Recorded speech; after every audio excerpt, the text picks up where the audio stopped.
New at 6, a Virginia law may prevent police from easily verifying whether a serial killer could be linked to even more crimes. Before Alan Wilmer Sr. died in 2017, police say he killed at least 3 people in the 1980s, including a young woman in Hampton and 2 of the Colonial Parkway murder victims.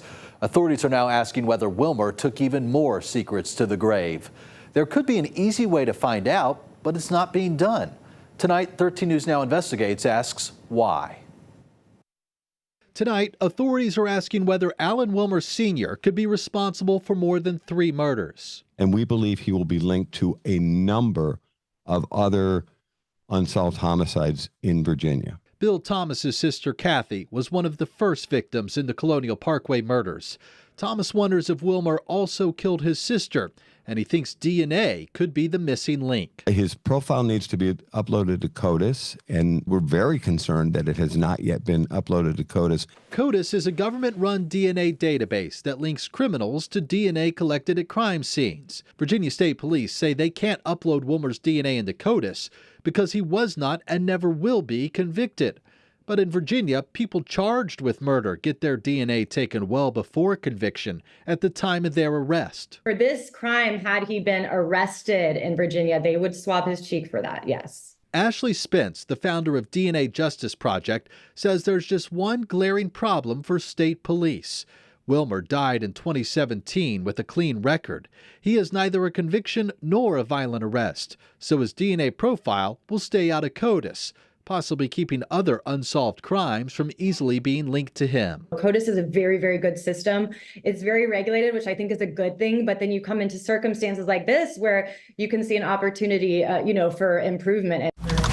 We checked with more than 20 different sources for this story and found some police departments aren't waiting around for CODIS. In Hampton, police are reviewing all sexual assault cases that match Wilmer's MO. In Suffolk, police recently checked Wilmer's DNA to see if he was a match for one of their unsolved cold cases. And in Virginia Beach, the cold case unit just reviewed dozens of unsolved murders from the 70s and 80s to see if Wilmer was a match, including the 1983 double murder of 2 women whose bodies were found in the Chesapeake Bay. At the time, a detective thought they may be looking for a local boater who knew the waterways well. But after taking another look at the case last week, investigators say Wilmer is not a suspect for now. Other police departments told us they are taking a wait-and-see approach and will take action if and when any of their cold cases get a hit in CODIS. DNA is science, it's truth, it's accurate. DNA is what ultimately linked Wilmer to 3 cold case murders.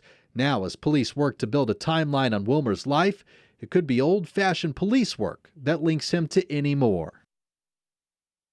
And here's one more thing I learned with this investigation. CODIS is capable of something called a case-to-case hit, meaning that 3 recently solved murders could hit on other unsolved cases if the suspect DNA is the same.